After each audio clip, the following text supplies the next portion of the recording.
Tapping people, all praise be to the Most High God. The Most High God comes first. This stream is brought to you by L.I.V.E products. L.I.V.E, live now, we're live now.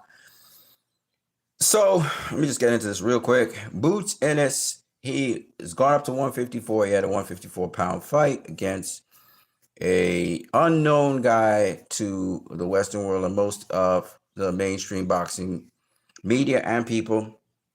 A guy from Portugal named Uisma Lima. Okay. And he was able to dominate the guy, get him out of there in the first round.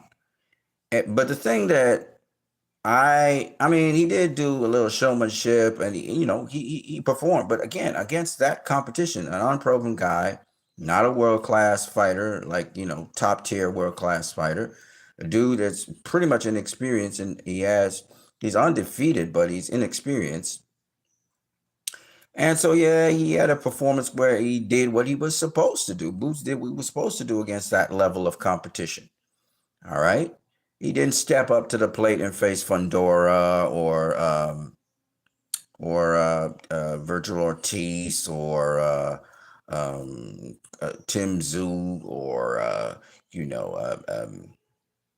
even Erickson Lubin, or an old veteran. He didn't do none of that.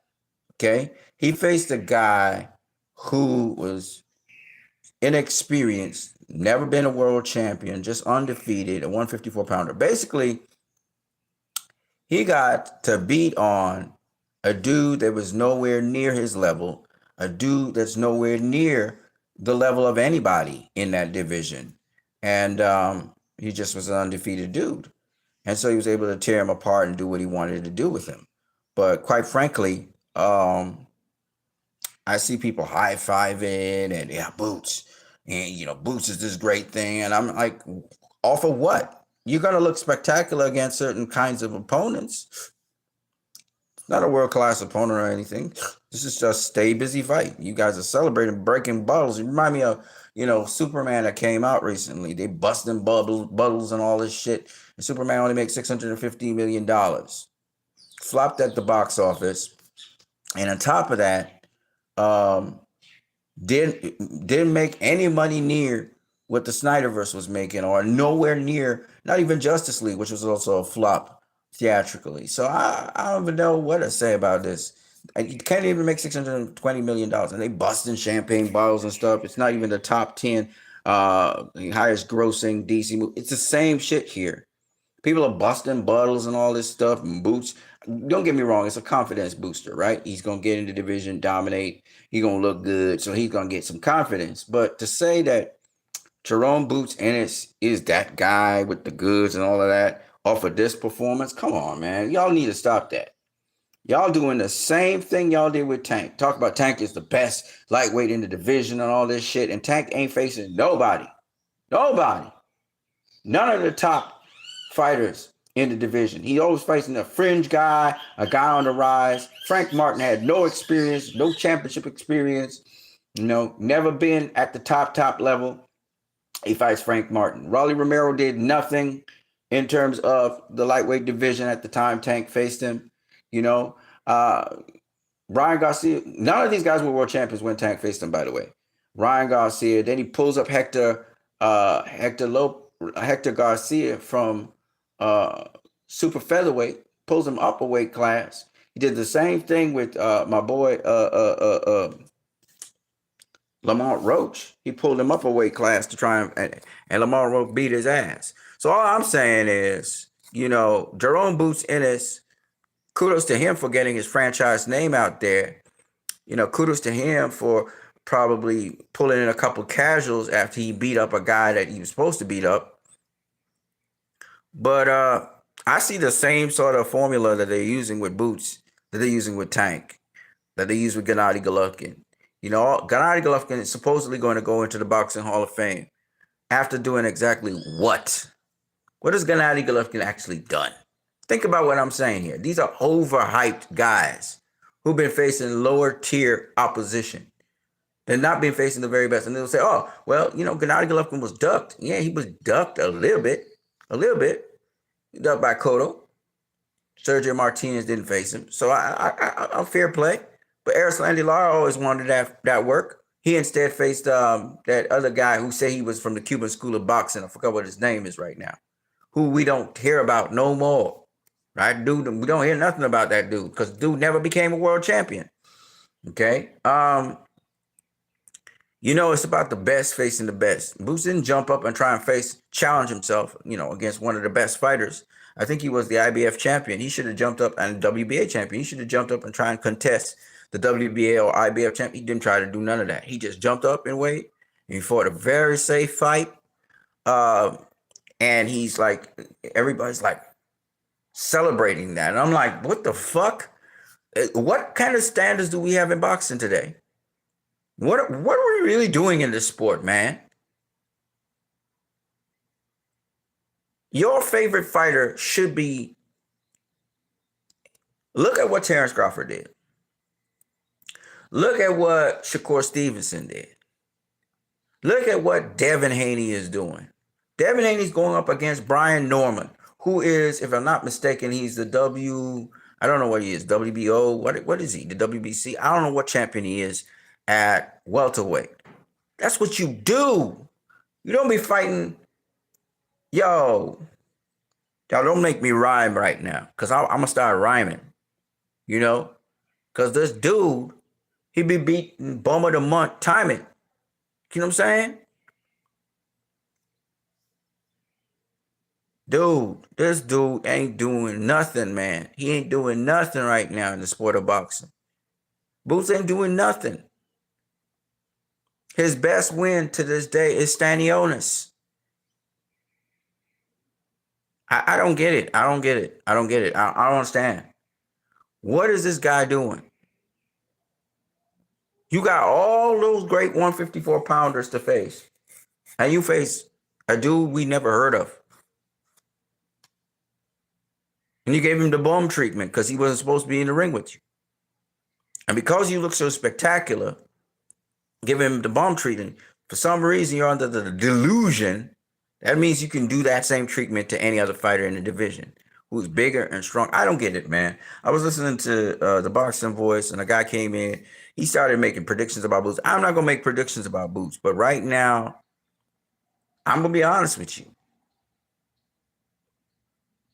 I haven't seen anything to tell me that this dude is, he's up there. You know what I mean? Because he's not facing the best, right? So if y'all want to overhype this dude like you did Tank is another overhyped fighter. I don't care what y'all say. He got all the skill in the world and this. I don't want to hear that shit. Face the guys. He faced not one of them. He didn't face Lomachenko. He didn't face Timofey Lopez. He didn't face Devin Haney. He didn't face Shakur Stevenson. Right? This dude, Dr. Faye. Dr. Faye is not fake. Since facing what's his name? Since he faced Jose Pedraza, this dude ain't facing nobody on the level of a competition we could say, oh, this competition is great. And don't tell me about Leo Santa Cruz. Leo Santa Cruz is a small guy. Tank had the weight advantage, right? And Leo Santa Cruz, he good. He throw a lot of punches. He's going to go around in the Boxing Hall of Fame and all of that. But once again, smaller guy, tangling Tank. Tank always fighting these smaller guys to bully them, etc. And even Leo gave Tank troubles, right? You think about what I'm saying. Gervonta Tank Davis, he ain't nobody. He faced nobody. Y'all gonna say, oh, well, he faced Rolly Romero, who became world champion. He faced, what's his name? The WBA, I think, a welterweight champion, who's the weakest welterweight champion, by the way, in the division, which is, I forgot what his name is, right? Who just recently forced Manny Pacquiao to a draw. Old ass Manny Pacquiao that can put him away. So I'm just saying that, these guys went on to prove that they were good caliber fighters. Not great caliber fighters. Not one of them are great caliber fighters. Right? Rolly Romero taking on Manny Pacquiao, 46-year-old. He's not embarrassed to say that he's taking on a 46-year-old. I mean, when you think about what I'm saying, you have to ask yourself, what the hell is really going on in boxing? We're getting some of the dumbest matchups ever. Pacquiao has no business being in boxing. Somebody gonna knock his ass out, and that'll be the end of that, right? He's old as hell. People talking about he lost his step and he lost his power, but he's still there. Shut up. Y'all need to shut up. The man is old. He don't have no business being in the ring with Rolly Romero. I don't care. Father Time is undefeated.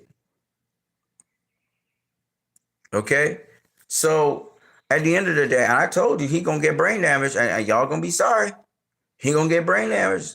I wouldn't be surprised if Rolly Romero knocks his ass out because again, you're too goddamn old. So if Rolly Romero knocks him out, well, here's what it is. He an old guy.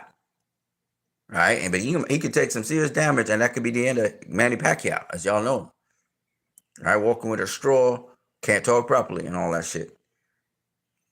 Dudes like that need to know when your time is up. At least Floyd Mayweather understood that, and he is doing exhibitions, which is a smart thing to do. Going out there and fighting a pro fight against guys who are half your age is stupid. And y'all need to protect these fighters from themselves. Guys like Manny Pacquiao, bruh, you have exhibitions. You can do that shit in an exhibition. With the shit that Manny Pacquiao is trying to pull and the shit that he's doing, he gonna get himself badly hurt. I'm telling you. It's inevitable. It's inevitable he gonna get himself badly hurt, and that's on him. All right, nobody try to rein him in, say, hey man, old guy. The commissions, the sanctioning commissions, they need to stop this motherfucker. Don't sanction that shit. You too old for that shit. You want to do seniors tournaments? You want to rematch with Mayweather or something like that? Push for that. Push for somebody around your age. Fighting guys half your age, you're gonna get hurt bad. All right, we saw what happened to Adonis Stevenson, who was 40 years old, and the young buck destroyed him. All right, Dimitri, I can't remember what his surname is. You know, we got too much stupid stuff going on in boxing, man. Now, love what Terrence Crawford did with Canelo Alvarez. Love that Bivol be doing his thing. Love what David Benavidez is trying to push for. Love what Naoya Inui's doing. Love what Stephen Fulton's doing. Right? Love what Devin Haney's doing. Love what Shakur Stevenson's trying to do. Taking on Teofimo Lopez. Those are great things. Okay? These dudes are the right age. They're the right weight. They brought around the right way. They've become multiple world champions and all of that stuff. That's great stuff. These are legitimate fights. These are great fights to happen. This puts boxing in the right frame of mind. Okay? I love what Alexander Usyk's doing. You know, I love what Joseph Parker's doing. You know, I love what Keith Thurman was trying to do with Fundora. You know, now Fundora's at fault. If he faked that injury, man, Fundora need to get, you know, just he's a bitch if he really is, if Keith Thurman's right. But, you know, I'm just saying, Keith Thurman wanted to have that cost us Tim Tszyu fight, you know. I'm not against none of those fights because those fights are good fights. Jerome Ennis versus Virgil Ortiz, good fight. You know, these are the kinds of things we look forward to in boxing. Right? You know, so those are good fights that they're going to put on this year, and we're going to see. You know what I mean? I'm not into the clown shows. The people want to be clown shows. You know, you want to do a circus act. You want to try and swindle people out of their money and tell them you're getting the money's worth because you know we're going to see a knockout. Don't give a fuck. If that's the case, then go down on a Bum of the Month tour and just knock out people arbitrarily. You know, people who, you know, are nowhere near world-class level. Just go ahead and be on a Bum of the Month tour. Do like Sugar Ray Robinson. Go on a Bum of the Month tour. Go, Joe Louis, do the same thing. You know, it's bullshit. I'm not into that shit. I'm not into knocking out tomato cans. And you always say, well, you know, Oisma Lima, he ain't no tomato can. I understand. You usually don't talk about people as bums.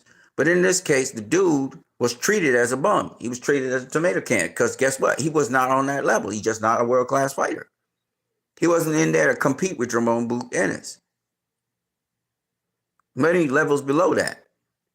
And somehow they found this dude because he has an undefeated record. They thought that they could sell that dude that come from God knows where, right?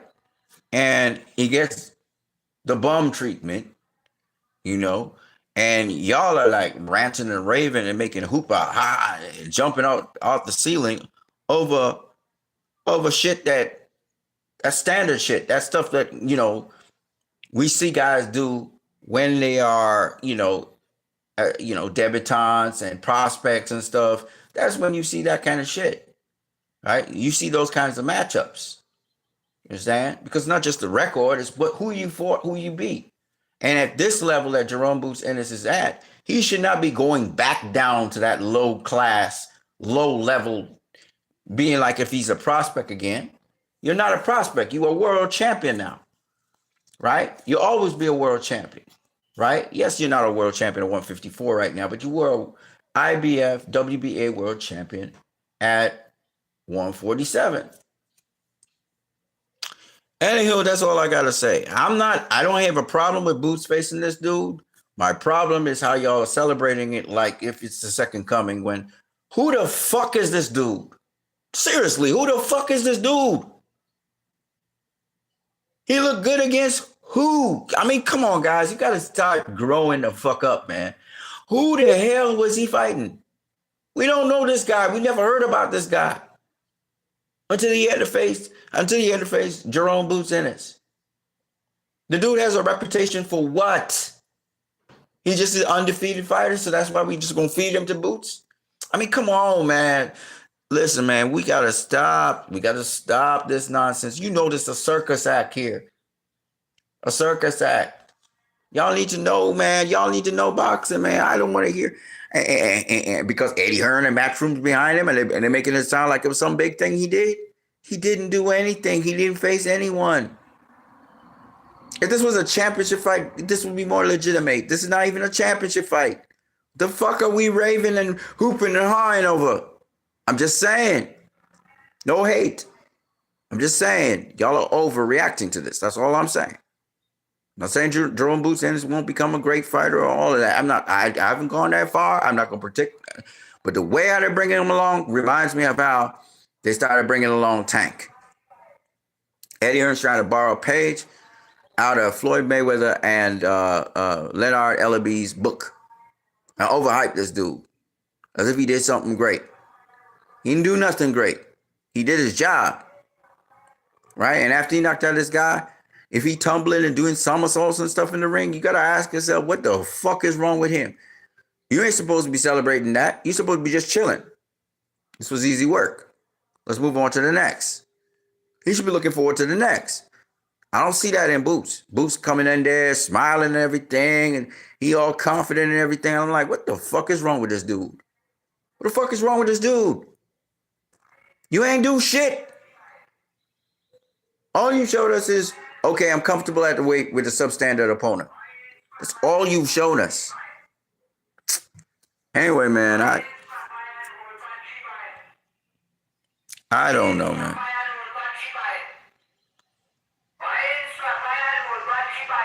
Okay, move your fucking ass along, bitch. All right, so that's all I got with that. You know what I'm saying? Now, other things in boxing, being more on a positive note, looks like Terrence Bud Crawford might be taking on Janet Beck. That might be the next fight that's on the cards. That's a good fight again. Janet Beck, of course, being the major, the more decorated fighter in the 160-pound division. You got Erislandy Lara there, and we have Adama's there, right? Carlos Adama. So it looks like Terrence Crawford might be taking on Janet Beck Ali Kaluli, which would be cool. That's again a good fight. These are all good fights, right? Not as good a fight as, say, a Devin Benavidez versus a Terrence Crawford, or even a Jamal Charlo versus Terrence Crawford. And I'm gonna tell you why. J- Terrence Crawford behaved like if he had beef between the smaller Charlo and himself. Remember, he was supposed to face the smaller Charlo uh, before the smaller Charlo took on Canelo and lost. So it'd be cool to face one of those Charlos, and there are a name in boxing. Johnny Beck is not as big a name as, say, a Charlo. So it's something to consider. I know it's not going to be, he's going to be defending his undisputed titles against Jamal Charlo. And that should be a motivation for Maul to really step up his game and fight Terrence Crawford. And that would be a defense of it, obviously. Now, I don't know if, let me be honest with you. Let me put something to you. The problem with Maul is I don't think Maul has the confidence to take on a Terrence Crawford to beat him. That's my problem. But Jamal Charlo was much more well known in boxing and the Charlo brothers than Johnny Beck, Alil Kaluli. That's the problem. Now, people will say maybe Johnny Beck, Alil Kaluli is better than Jamal Charlo. But remember, Jamal Charlo was also at 160, in the 160-pound division before he moved up recently. He's a big dude. You know, he's got good fundamentals. He had a tough fight with David Benavidez' younger brother, Jose Benavidez, but he prevailed. Now, in terms of big fights, this is what we're talking about now, not in terms of legacy and history and all of that, but in terms of big fights, Terrence Crawford defending his title against Jamal Charlo, that would be fun. And that would be a big fight. I'm telling you right now, it would be a big fight. For undisputed, right? Now, having said that, though, and I think it would be a bigger fight than Terrence Crawford versus Johnny Beck. Even though Johnny Beck is a much more decorated fighter right now, it would be at the 160-pound division. I think, some people consider him the best fighter at 160 between the three champions that are there. So anyway, whatever happens, I am saying that it's a good fight. Anybody at 168, Caleb Plant lost his fight, so it don't make no sense for Terrence Crawford to face Caleb Plant. So the only two other guys I could think of at 168 that Terrence Crawford could take on would be Demetrius Andrade. But then again, Demetrius Andrade lost the fight before his last fight, right? He lost the fight to David Benavidez. So it's not as flashy. So really, when you think about it, the fight that really would be a big fight, the biggest challenge, well, not the biggest challenge, but the biggest fight at 168 would be Jamal Charlo. Because, again, undefeated fighter, really nice and long and strong and good fundamentals. It would have been nice to see that. Could move his feet just as good as Terrence. Well, he's more mobile than Canelo. Let's just put it that way. I wouldn't say just as good as Terrence. But that would have been an interesting fight to watch, how Crawford would have dismantled Jamal Charlo. Probably knock him out too. But that would have been a fun fight to watch, and it would have been a big fight.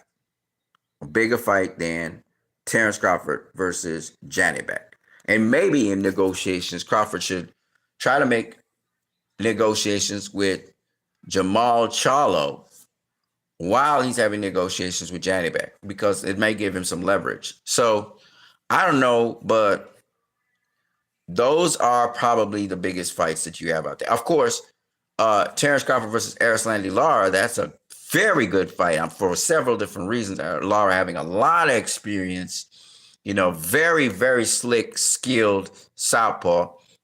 Actually, everybody at 160 is a southpaw. Carlos Adames is a southpaw. Johnny Beck's a southpaw. And Erislandy Lara is a southpaw. And he's got age on his side, Erislandy Lara. And not any serious wear and tear on his body. I think that would be a good fight. Erislandy Lara versus Terrence Crawford, given that Erislandy Lara already knocked out Danny Garcia. So, Lara's showing everything. He's got power, all of that. And then again, the fact that Erislandy Lara also fought Canelo Alvarez, Triple G, he wanted nothing to do with Erislandy Lara. That's a good fight for Terrence Crawford. You know what I'm saying? Of course, Johnny Beck is the more decorated fighter. I don't know who's the best in all of them. Buddy McGirt was saying that Johnny Beck's the best in all of them. I'm not sure about that. They need to face each other to find that out. But what I would say is that Carlos Adames, dude's on a tear right now. He's really peaking out. He's doing his thing. And so any one of those four fights I just mentioned, Jamal Charlo is probably the weakest of the four fights because of his confidence. I don't think he has the confidence that he used to have. So I think that would be probably the weakest of the four fights. It'd be at a higher weight class though. But then again, Jamal hasn't come up to that weight class, but two fights ago. So it's like, you know, it's almost like a 160 fight, sort of like. So, all of that you could put into consideration. So you got Maul, you got Erislandy Lard at 160, you have Carlos Adames at 160, and you have Janibek Alil Kaluli at 160. Those are probably the four fights that Terence Crawford would be pursuing. I don't think Terence Crawford's going up to 170. That makes no sense to go up to 175. He's maxed out at 168.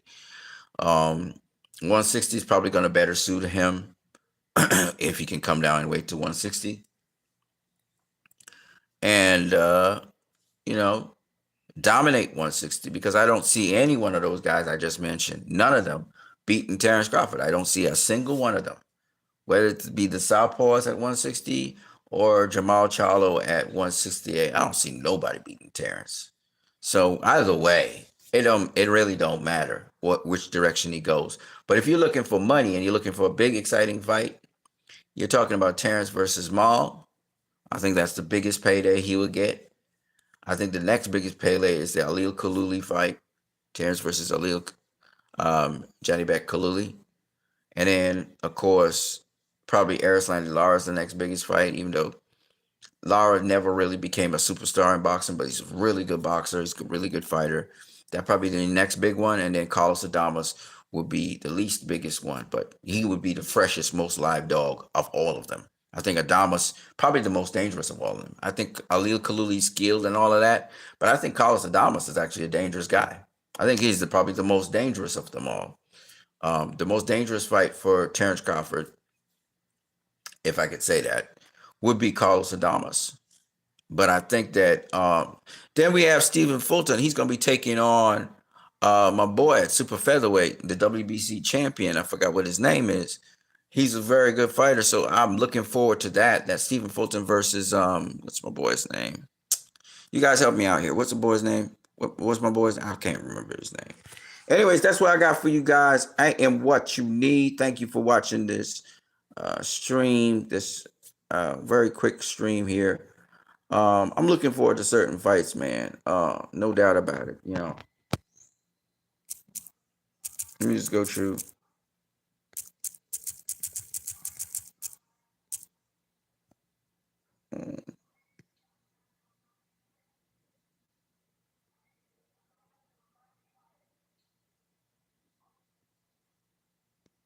And I heard that the fight between Keith Thurman and between Fundora is postponed. They might move it down to, I think it's November, December. All right, Mikey Garcia is coming to do his farewell fight, so that's something to consider. Richard Comey's still fighting. I'm saying, yeah, Joseph Parker, he's taking on some guy named Wardley. I don't care about that fight. I'm telling you on the street, I don't care. It's a domestic fight. Don't care about it.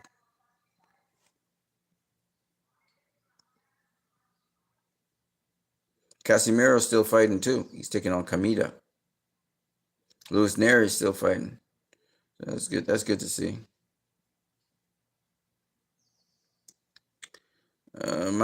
Mike Sayo, he's still fighting.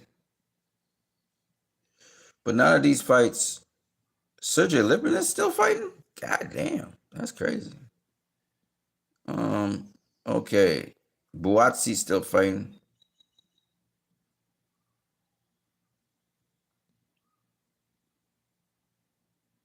Ellis is still fighting. He's taking on Fortuna. Where's that? Welterweight? Okay. Fortuna's really blown up, going all the way up to welterweight. Otto Wallen's still fighting. He's fighting an 8-rounder. All right. So Virgil Ortiz, he's taking on Erickson Lubin, 8th of November, 2025. You know what I'm saying? A good fight again. Erickson Lubin facing one of the top. I'm sorry. Virgil Ortiz facing one of the top, um, established world class super welterweights out there, Erickson Lubin. So that's a good fight. Hey, this is a good fight right here. Floyd Schofield versus Jojo Diaz. That's a good fight too. It's a good fight at lightweight. I don't know if Jojo could teach Floyd Schofield something and carry him 12 rounds. We want to see. Um, I don't know. We're going to see. Um, I don't really see nothing here that Netflix card is trash. We got a rematch between Chris Eubank Jr. and Conor Ben's son. I'm sorry, Nigel Ben's son, Conor Ben. So that's big for UK. Carterell, Jack Carterell, he's going to be facing Usman. Carterell still boxing. Really nothing that excites me out here right now. David Benavidez is going to be taking on Anthony Yard. We're going to see how that fight pans out. Yard has had, a number of chances to have a world light heavyweight championship. There's a vacant WBA World Light Heavyweight Championship, the WBC. I think actually David Benavidez has the regular WBA, but he's the WBC champion right now because apparently Dmitry Bivol has been stripped of the WBC title. But anyways, yeah, Benavidez versus Yard. That's a good fight. I don't know which way that'll go. It may favor Benavidez. Benavidez is a better tank, so that may be the deciding factor. We'll see. And then on the undercard, this shouldn't even be the undercard. This should be the main event. Devin Haney versus Brian Norman Jr. I'm telling you, man, this is going to be a good fucking fight. I'm telling you right now, this is going to be a good fight. Devin Haney again stepping up to the table, plate, and facing the top level opposition. You got to give him his props, man. You know what I mean? And this fight is for, if I'm not mistaken, it's a championship fight. Because Brian Norman Jr., if I'm not mistaken, he is I'm not sure if it's the WBO or the IBF champion. I think it might be the IBF champion. So that's going to be a good fucking fight right there. That's a good fight. Other than that, I'm not really seeing nothing that is a good fight there. So you got 2 good fights right there. You got about 3 good fights this year so far. Oh yeah, Lamont Roach versus Isaac Cruz. That's going to be a good fight. Favor Lamont Roach to win that for sure. That's going to be a good fight. I really don't see nothing else here that looks good enough.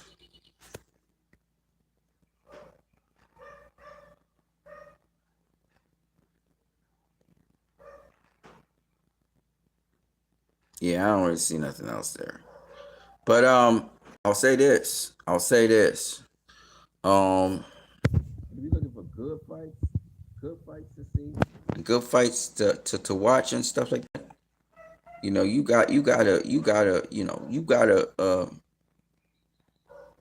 gotta love, um, yeah. So Keith Thurman was supposed to face Sebastian Fundora. Fundora pulled out of the fight, supposedly because of a hand injury. So that fight is delayed. It's just, it's very sore for a lot of people because today is the 12th. Today's Sunday the 12th. Here's what it is, man. Anyways, that's what I got for you guys. I'm what you need. Peace out. I'm gonna catch you guys later. If you guys got anything to say, y'all got anything to say? Y'all ain't got nothing to say. Okay. So I'm gonna catch you guys later. Not much going on in boxing that I'm really interested in. Um, I like the Erickson Lubin versus Virgil Ortiz fight. You know, I mean the Fondora versus Keith Thurman fight. I'd have watched it, but they canceled that. So they, there ain't really much of anything else that's really intriguing out there for this month. So it is what it is. We got a lot of baloney in between. The really good fights that the good matchups that we got. Of course, I'm gonna watch my boy, Stephen, Stephen Fulton when he takes on. Actually, the fight I saw it somewhere. Let's see if I can find it. Devin Haney versus Brian Norman. That's a good fucking fight. I'm not gonna lie to you. All right. Also, David Benavidez versus Anthony Yard. That's gonna be a good one. That's gonna be a good one. Check it out. But Stephen Fulton, I forgot what the guy's name is. Oh, you know what? I'm gonna just look. I'm gonna find it. Stephen Fulton. That's what I was looking for actually. I don't know why I don't see it there.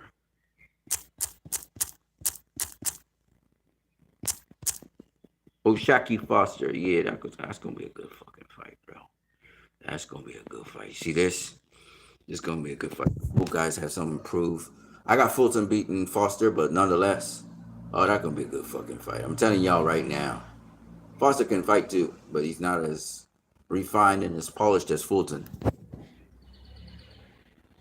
Ooh, that gonna be a good fight. I'm telling you right now, that's gonna be a good ass fight. You know what I mean? That's gonna be a good ass fight. I'm looking forward to that. I'm looking forward to that. Woo yeah. Yeah. That's gonna be a good fight. I'm telling y'all right now. You better get your tickets. Cause that shit's gonna be good. Buy or whatever. You know what I'm saying? That's gonna be a good fight. I'm telling y'all right now. That's gonna be a good fight. Them guys just throw it down. They got defense and everything, but they throw it down. Oh, that's gonna be a good fight. I'm telling you right now. That's gonna be a good fight. That and Brian Norman versus Devin Haney. That's gonna be a good fight too. I'm telling you right now. That's gonna be a good fight. And I know y'all don't really know Brian Norman like that, but he really is a good fighter. He's a good fighter. I'm telling you, man, he's a good fighter. So look forward to those fights for sure, for sure, for sure, for sure. No, Brian Norman's no pushover. We're gonna see how Devin Haney responds to that because Devin Haney jumping up in weight one more time and showing you the championship caliber that he is. He jump up in weight and he gonna take on Brian Norman. Damn, they ain't nobody else tougher than Brian Norman right now. I'm gonna show y'all what's going on in the different divisions before I get out of here. I know I'm talking too much, but show y'all something. Let me show y'all something. Uh,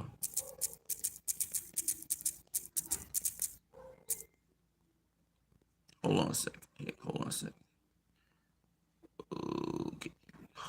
It's gonna be good. It's gonna be good, y'all. It's gonna be good.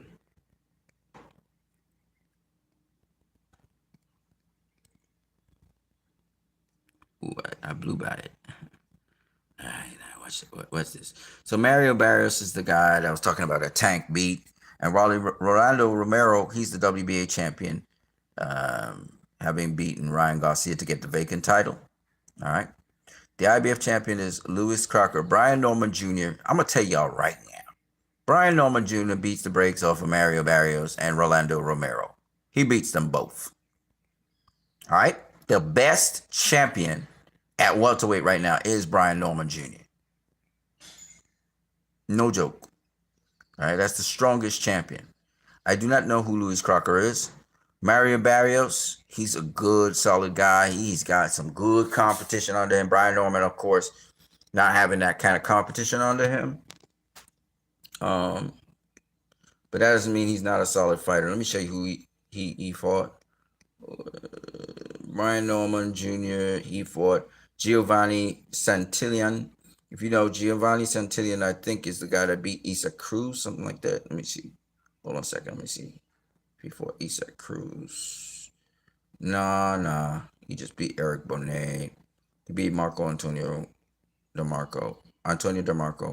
Okay. Brian Norman knocked his ass out though. Whatever. Brian Norman be knocking out people, man. Anyways, let me see. He also beat Jin Saki to win the WBO title. Oh, he retained it. Okay. And he went all the way down to Japan to do that. He won the vacant interim welterweight WBO title against Giovanni Santillan. Giovanni Santillan, if I'm not mistaken. Hold on, let me see. I think that's the guy that mowed down. Yeah, he mowed down Eric Bonet. I remember that now. Yeah, he's the guy that beat Alex. That's right. He beat Alexis Rocha. He knocked out Alexis Rocha. I remember the dude. Oh shit. Brian Norman knocked his ass out. God damn. Yeah, I remember Giovanni Santillan. Yeah, big strong guy, man. I mean, he beat the brakes off Alexis Rocha, and I mean he knocked him the fuck out.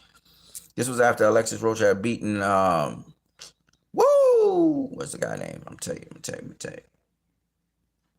Oh shit, Santillan got knocked out by Brian Norman Jr. That's crazy.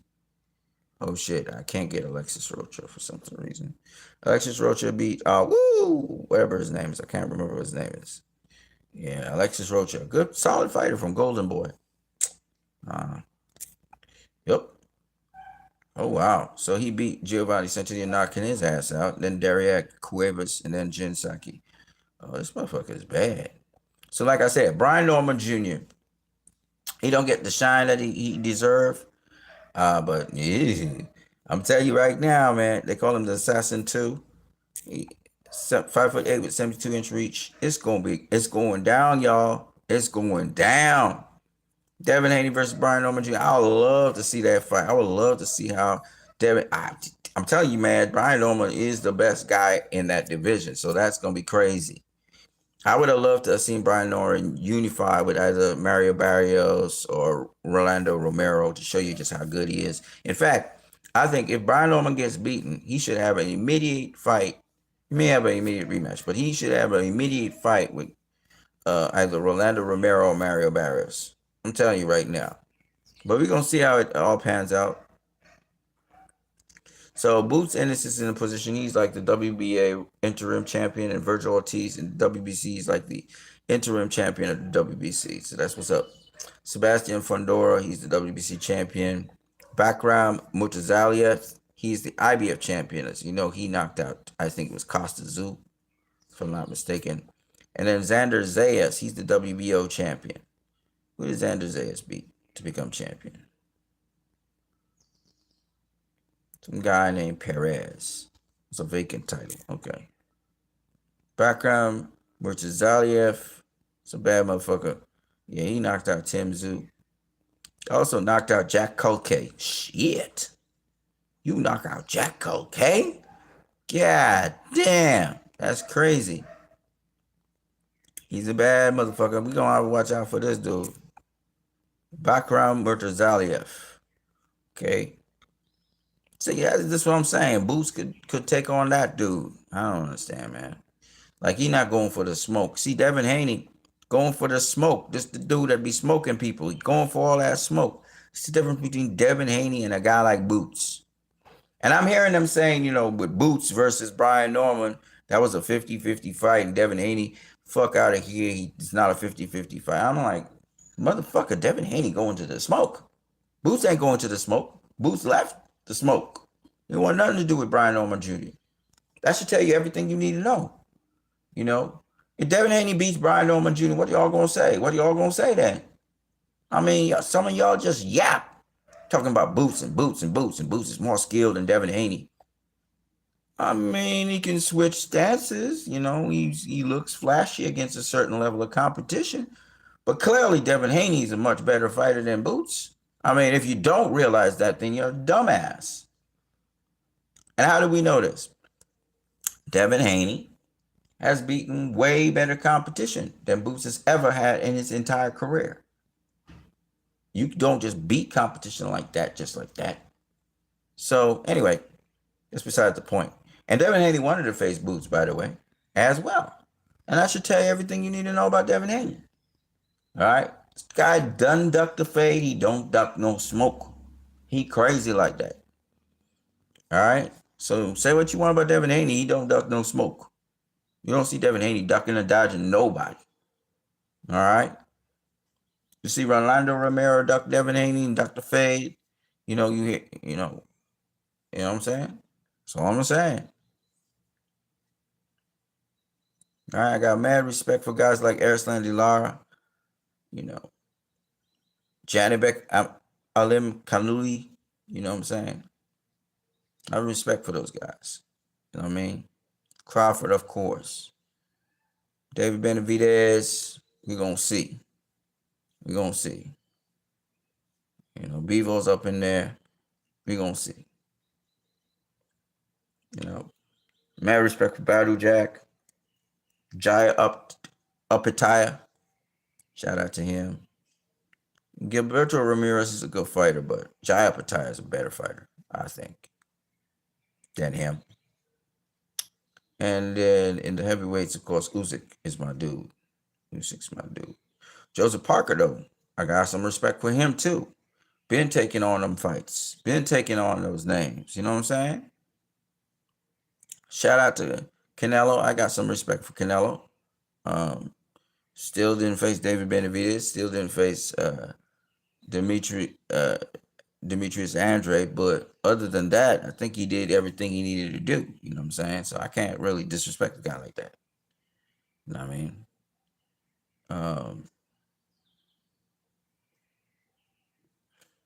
At super light, we got Gary Anton Russell. I thought he lost to Puya. Sabril Mateus, he's also a world champion now. He's at Cruz. Mateus versus Cruz, they should make that happen. Instead, we're going to have Cruz versus Roach. Cruz gonna suffer another loss. I'm just telling you that right now. Roach, his confidence is up in the ceiling, and you about to see Roach do some stuff. Hitchens, Hitchens on the roll, but we just need to see Hitchens in there with some more guys. You know what I'm saying? Lopez, he going to take it on Shakur Stevenson. That's a good fight. That's a good fucking fight. Fuck Javante Davis. They should strip his ass. Shakur Stevenson's good. Raymond Muratalla, that's another solid fighter. I'd love to see either Stevenson versus Muratalla or something like that. Just see good fighters face each other. It's raining as well. Lamont Roach, man, I'm looking forward to that. He's not super featherweight no more. Ushaki Foster, that's my dude right there. We got Navarrete in there as well. So I love to see that. Fulton, featherweight champion, as you know, but it's going up to do his thing. And Louis, he be dominating divisions, man. Gotta give him his props. Respect for him. Always wanting that smoke these days. So that's good. I don't know what Donaire is doing in boxing still, but he's at bantamweight. Yeah, man. Jesse Rodriguez doing his thing as well. So shout out to Jesse Rodriguez at Superfly. I mean, you got some good fighters out here doing their thing. You know what I'm saying? They're doing them thing. They're doing their thing. And you gotta have respect for those guys. But there's other guys out here, man. They're just jokers, man. They just fucking around. They're not really serious about boxing. And don't tell me it's all about the money. Fuck that shit. You're not gonna be the cash cow of boxing if you just doing gimmicks. And that's why Tank is not the cash cow of boxing. And he can fuck off as far as I'm concerned. He can, all the hype around him was just shit. It was shit hype. You know what I mean? Tank never showed us what he could do against the very best. So fuck Tank as far as I'm concerned. And y'all be mad at me, but I don't give a fuck. I'm gonna catch you guys later. I am though. Christ, I am. What you need? You guys got any comments? Leave your comments, man. Y'all ain't saying nothing. Y'all quiet, man. Y'all ain't saying nothing. Well, I'm gonna catch y'all guys later then. If y'all had something to say, could have said.